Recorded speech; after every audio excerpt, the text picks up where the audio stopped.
আসসালামু আলাইকুম। ওয়ালাইকুম আসসালাম। কি অবস্থা আপনার? আল্লাহ আপনাকে কেমন রেখেছেন? আলহামদুলিল্লাহ, আল্লাহ আমাকে অনেক ভালো রেখেছেন। আপনার কি অবস্থা? আলহামদুলিল্লাহ। ঈদ কেমন কাটলো? আলহামদুলিল্লাহ, আল্লাহর রহমতে ঈদ ভালোই কেটেছে।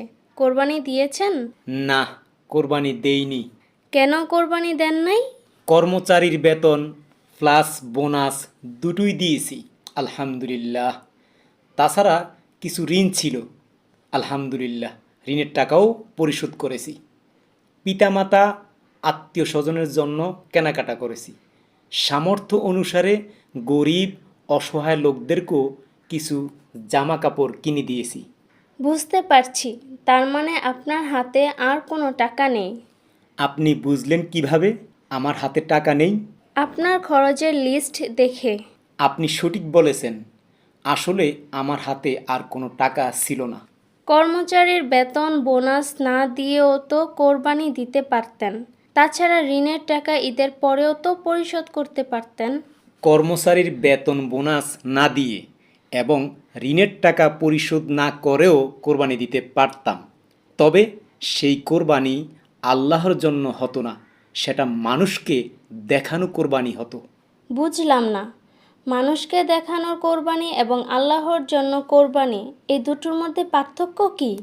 এই দুইটির মধ্যে মূল পার্থক্য হচ্ছে নিয়ত, লক্ষ্য ও উদ্দেশ্য। কোরআনে এই ব্যাপারে বা এই বিষয়ে কি বলা আছে? সূরা আল হাজ, সূরা নাম্বার 22, আয়াত নাম্বার 37। আল্লাহর কাছে পশুর অর্থাৎ আল্লাহর কাছে গরু, খাসি, মহিষ, ওট ইত্যাদির গোস্ত বা রক্ত পৌঁছে না, বরং তার কাছে পৌঁছে তোমাদের তাকওয়া। তার মানে আপনি বুঝাতে চেয়েছেন কোরবানির মূল উদ্দেশ্য হতে হবে তাকওয়া অর্জন। জি, আপনি ঠিক ধরতে পেরেছেন। কোরবানির মূল ফোকাস হবে তাকওয়া অর্জনের দিকে। বুঝলাম, কোরবানির প্রধান লক্ষ্য এবং উদ্দেশ্য হচ্ছে তাকওয়া অর্জন। তাকওয়া কাকে বলে অথবা তাকওয়া কি, একটু কষ্ট করে বুঝিয়ে বলবেন কি? তাকওয়া হলো ইসলামী পরিভাষায় আল্লাহর ভয়, সতর্কতা, সচেতনতা, ধার্মিকতা। তাকওয়ার আভিধানিক অর্থ হচ্ছে বেঁচে থাকা, বিরত থাকা বা রক্ষা করা। সহজ করে বলি, সব ধরনের হারাম কাজ থেকে বেঁচে থাকা ও হালাল কাজগুলো করার জন্য নিজেকে মানসিকভাবে সতর্কতা, সচেতনতা অর্জনের জন্য প্রস্তুত করা। শুধু মানসিকভাবে সতর্ক সচেতন থাকলেই হবে না, আচরণের দিক দিয়েও সতর্ক সচেতন থাকতে হবে। তার মানে তাকওয়া বলতে বোঝায় আল্লাহর ভয়ে আল্লাহর আদেশ নিষেধ মেনে চলা এবং সকল ধরনের হারাম কাজ থেকে নিজেকে রক্ষা করা, এমনকি কখনও যাতে আল্লাহর আদেশ নিষেধ অমান্য না হয় সে ব্যাপারে সচেতন ও সতর্ক থাকা। জি, আপনি ঠিক বলেছেন। তাকওয়ার মূল ফোকাস হচ্ছে সকল প্রকার হারাম কাজ থেকে নিজেকে রক্ষা করা এবং হালাল কাজে নিজেকে উৎসর্গ করা বা নিয়োজিত রাখা। সবসময় সতর্ক সচেতন থাকতে হবে হারাম কাজ থেকে বেঁচে থাকার জন্য এবং হালাল কাজগুলো করার জন্য। কোরবানি এবং তাকওয়া সম্পর্কে আমি সুন্দর করে বলতে পারি কি না, একটু শুনবেন? জি, অবশ্যই বলুন, শুনছি। আমি আপনার আলোচনা থেকে যা বুঝলাম তা বলছি। শুধুমাত্র পশু জবাই করলে কোরবানি হয়ে যায় না। কোরবানির মূল টার্গেট বা মূল উদ্দেশ্য বা মূল ফোকাস থাকতে হবে তাকওয়া অর্জনের দিকে। যে কোরবানির মধ্যে তাকওয়া নেই সেই কোরবানির মূল্য নেই, শুধু লোক দেখানোই হবে, কোরবানি হবে না। মাশাল্লাহ, আপনি চমৎকার বলেছেন। আপনার কথার পাশাপাশি আমি আরও কিছু কথা যোগ করতে পারি। অবশ্যই, বলুন, আমিও শিখি।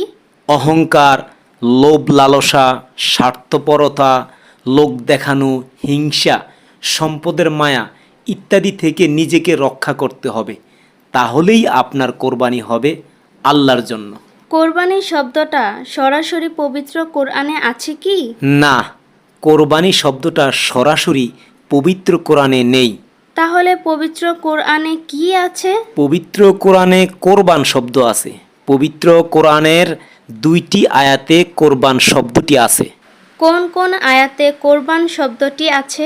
সূরা আল মাইদা সূরা নাম্বার 5 আয়াত নাম্বার 27 এবং সূরা আল ইমরান সূরা নাম্বার 3 আয়াত নাম্বার 183-তে কোরবান শব্দটি আছে।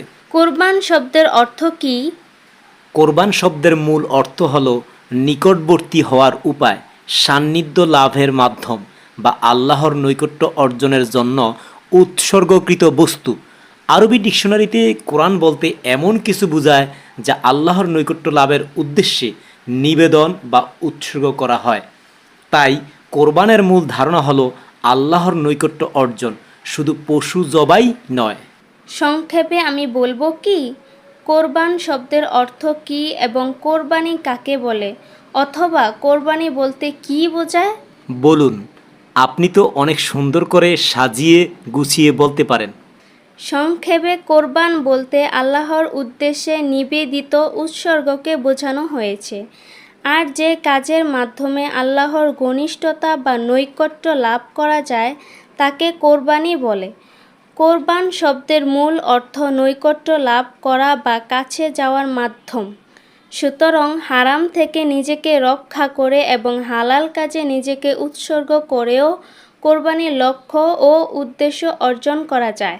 মাশাআল্লাহ, আপনি অনেক সুন্দর করে গুছিয়ে বলেছেন।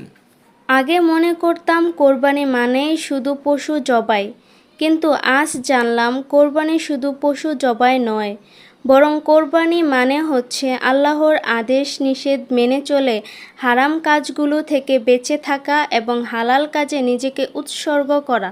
ইয়েস, শুধু পশু জবাই কোরবানি নয়, বরং আসল কোরবানি হচ্ছে নিজের জীবন এবং সম্পদকে আল্লাহর নির্দেশিত পথে পরিচালনা করা, মোট কথা তাকওয়া অর্জন করা। আজকে কি সাধারণ জ্ঞান নিয়ে আলোচনা করবেন? অবশ্যই, আজকে আমরা সাধারণ জ্ঞান নিয়ে আলোচনা করব ইনশাআল্লাহ।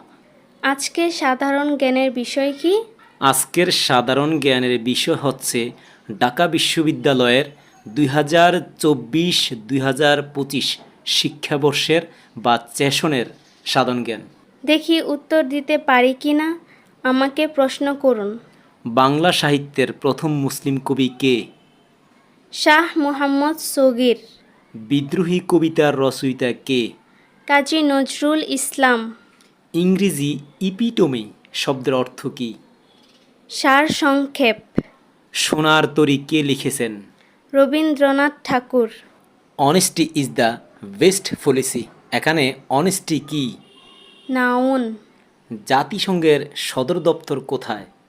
New York. পদ্মা সেতু কোন নদীর উপর নির্মিত? পদ্মা। বাংলাদেশের জাতীয় কবি কে? কাজী নজরুল ইসলাম। আমার লক্ষ্য কি বা আমার ভবিষ্যৎ পরিকল্পনা কি, দেখি বলতে পারেন কিনা, আপনার মনে আছে কিনা? আপনার ভবিষ্যৎ পরিকল্পনা হচ্ছে কোরআনের বাণী বা কথা সারা বিশ্বে প্রচার করা বা পৌঁছে দেওয়া, এমনকি কোরআন দ্বারা সারা বিশ্বে দাওয়াত দেওয়া, এটাও আপনার লক্ষ্য। চমৎকার বলেছেন, আপনার মনে আছে। আপনাকে একটা প্রশ্ন করব? জি, প্রশ্ন করুন।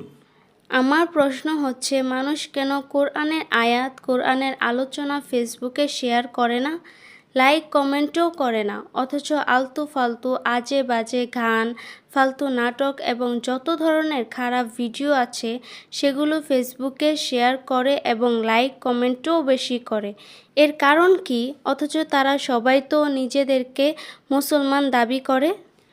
যারা কোরআনের আয়াত অথবা কোরআনের আলোচনা শেয়ার করে না, তারা কোরআনের 2টি আয়াত সম্পর্কে জানে না, এমনকি সহিহ বুখারীর একটি প্রসিদ্ধ হাদিস সম্পর্কেও জানে না।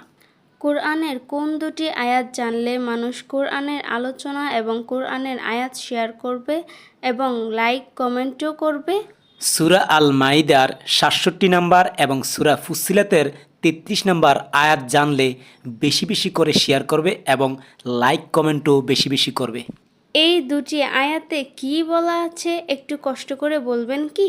অবশ্যই, সূরা ফুসিলাত সূরা নাম্বার 41 আয়াত নাম্বার 33, সে ব্যক্তির কথার চেয়ে উত্তম কথা আর কার হতে পারে যে আল্লাহর দিকে আহ্বান করে, সৎকর্ম করে এবং বলে নিশ্চয়ই আমি মুসলিমদের অন্তর্ভুক্ত। সূরা আল মাইদা সূরা নাম্বার 5 আয়াত নাম্বার 67। হে রাসূল, আপনার প্রতিপালকের পক্ষ থেকে আপনার প্রতি যা অবতীর্ণ হয়েছে তা পৌঁছে দিন, আর যদি তা না করেন তবে আপনি তার বার্তা পৌঁছালেন না। প্রসিদ্ধ হাদিসটি বলুন। অবশ্যই বলছি, শুনুন। তোমরা যদি কোরআনের একটি আয়াত জানো তাহলে তা অন্যের কাছে পৌঁছে দাও। সহিহ বুখারী হাদিস নাম্বার 3461। আমি এখন থেকে সবসময় সতর্ক থাকব। কেন সতর্ক থাকবেন? আমার ফেসবুকে যদি কোরআনের একটি আয়াতও দেখতে পাই বা কোরআনের কোনো আলোচনা দেখতে পাই, সাথে সাথে শেয়ার করে দেব এবং বেশি বেশি লাইক কমেন্টও করব। বেশি বেশি শেয়ার, লাইক, কমেন্ট করলে কী লাভ হবে? কোরআনের আয়াত বা কোরআনের আলোচনা মানুষের কাছে পৌঁছে যাবে। মাশাল্লাহ, আপনি অনেক ভালো বলেছেন। আসসালামু আলাইকুম। ওয়ালাইকুম আসসালাম।